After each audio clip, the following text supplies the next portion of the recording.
Big boss season 6ൻ്റെ പുതിയൊരു അപ്ഡേറ്റിലേക്ക് സ്വാഗതം ചെയ്യാണ്. അപ്പോൾ ഇവിടെ നമ്മൾ പറയുന്നത് അഭിഷേകും നോറയാണ് ഇപ്പോൾ ജയിലിലുള്ളത്. അപ്പോൾ അവർക്ക് ബിഗ് ബോസ് അണ്ണൻ പുതിയൊരു വർക്കുമായിട്ട് വന്നിരിക്കുകയാണ്. 75 എന്ന് എഴുതിയ ഒരു ലെറ്ററിൽ അവർക്ക് പൂക്കൾ വെച്ച് പിടിപ്പിക്കുക എന്നുള്ള ഒരു ജോലിയുമായിട്ട് ഇപ്പോൾ വന്നിരിക്കുകയാണ്. അത് ജാസ്മിനും ഗബ്രിയുമാണ് അവർക്ക് കൊണ്ടു കൊടുക്കുന്നത്. അപ്പോൾ ഇനി അതുമായിട്ട് കുറച്ച് നേരം ചെലവഴിക്കുക എന്നുള്ള ഒരു 8ൻ്റെ പണി കൊടുത്തിരിക്കുകയാണ് അവർക്ക്. നമ്മുടെ സായി സിജോ ഇവർ നന്ദനെ ഒരു കൊച്ചനുജത്തിയെ പോലെ സ്നേഹിച്ച് എപ്പോഴും അവർ തമ്മിൽ നല്ല ഒരു ആത്മബന്ധമാണ് നമുക്ക് ഇപ്പോൾ അവിടെ കാണാൻ പറ്റുന്നത്. ഒരുമിച്ച് ഉള്ള പാട്ടുപാടലും അതുമായി ഒരു അനിയത്തിക്കുട്ടിയെ അവർക്ക് കിട്ടിയാൽ എങ്ങനെ ഇരിക്കും. അപ്പോൾ അതും നല്ലൊരു കാഴ്ച നമുക്ക് കാണാൻ പറ്റുന്നുണ്ട്. ഇത് ഗെയിമാണെന്ന് ചിലർ തെറ്റിദ്ധരിക്കാം. പക്ഷേ നമ്മളൊരു വീട്ടിൻ്റെ ഉള്ളിലിരിക്കുമ്പോൾ നമുക്ക് അവിടെ കിട്ടുന്ന ആരാണെങ്കിലും നമുക്ക് സ്നേഹത്തോട് കൂടിയിട്ട് ചിലവഴിക്കാനുള്ള ഇതാണ് നമുക്ക് തോന്നുക. കപ്പും ഗെയിമൊക്കെ അത് കഴിഞ്ഞിട്ടേ വരുന്നുള്ളൂ. അപ്പോൾ അങ്ങനെ ഒരു കാഴ്ച നമുക്കിപ്പോൾ പുതിയൊരു അപ്ഡേറ്റിൽ കാണാൻ വേണ്ടി പറ്റുന്നുണ്ട്.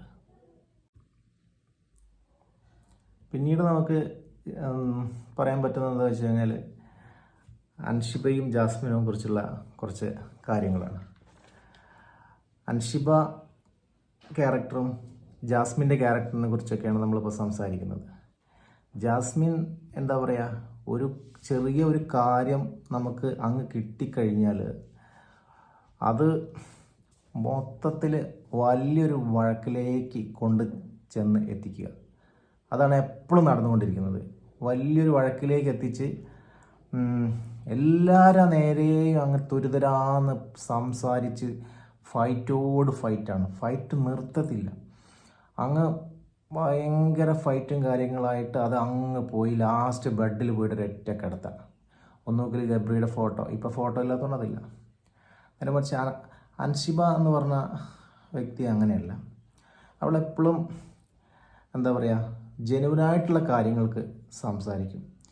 പിന്നെ അൻഷിബ സംസാരിക്കുന്ന സമയത്ത് അവൾ 2 ചെവിയും പൊത്തി ഒരൊറ്റ പോക്കങ്ങ് പോകും. അപ്പോൾ ഇവൾക്ക് അവിടെ പെർഫോമൻസ് തീരെ കിട്ടത്തില്ല. അപ്പോൾ അതുകൊണ്ട് അൻഷിബയും ജാസ്മിന് അവിടെ തോൽക്കുകയാണ് ചെയ്യുന്നത്. അൻഷിബയുടെ മുന്നിൽ എപ്പോഴും തോൽക്കുകയാണ്. കാരണം ഈ തുരുതര ഡയലോഗ് കേൾക്കാൻ എനിക്കത് കേൾക്കണ്ടെന്ന് പറഞ്ഞിട്ട് 2 ചെവിയും ഇങ്ങനെ പിടിച്ചൊരൊറ്റ പോക. അങ്ങനെ ആ ഒരു ഇതിൽ ഇവരെ രണ്ടാളെ നമ്മൾ എടുത്ത് പരിശോധിക്കുകയാണെങ്കിൽ അൻഷിബയാണ് എപ്പോഴും മുന്നിട്ട് നിൽക്കുന്നത്. ആ ഒരു സ്ട്രാറ്റജിയിൽ, ഫൈറ്റ് ചെയ്യുന്ന ആ ഒരു സ്ട്രാറ്റജിയിൽ എപ്പോഴും അൻഷിബയ്ക്കാണ് നമുക്കൊരു മുൻതൂക്കം കൊടുക്കാൻ സാധിക്കുന്നത്. വരും വീക്കുകളിൽ നമുക്ക് ഇനി കണ്ടസ്റ്റൻസ് പുറത്തു പോകാനുള്ള ചാൻസൊക്കെ കൂടി വരികയാണ്. അപ്പോൾ അത് എന്താ പറയുക, ഈ 75 ദിവസമൊക്കെ ആയ സ്ഥിതിക്ക് ഇനി ഇങ്ങനെ പുറത്താകൽ കൂടി വരുന്ന ഒരു സ്ഥിതി വിശേഷം നമുക്ക് കാണാൻ പറ്റുന്നത്. ശ്രീതു, അപ്സര, ഋഷി തുടങ്ങിയവർ വരുന്ന ആഴ്ചകളിൽ പുറത്തു പോകാൻ ചാൻസ് കൂടുതലാണ്. അവർക്ക് സോഷ്യൽ വെബ്സൈറ്റിലൊക്കെ കുറഞ്ഞ ഒരു വോട്ടിങ്ങൊക്കെ ആയിട്ടാണ് മുന്നോട്ട് പോകുന്നത്. അപ്പോൾ ഇവരൊക്കെയാണ് നമുക്ക് കാണാൻ പറ്റുന്നത്. ചിലപ്പം കറക്റ്റായിരിക്കാം,